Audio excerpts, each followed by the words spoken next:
Ahmet.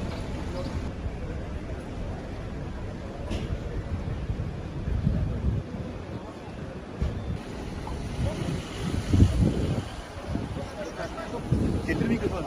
Arkadaşlar, getirsene mikrofonu. Sayın Müdürüm.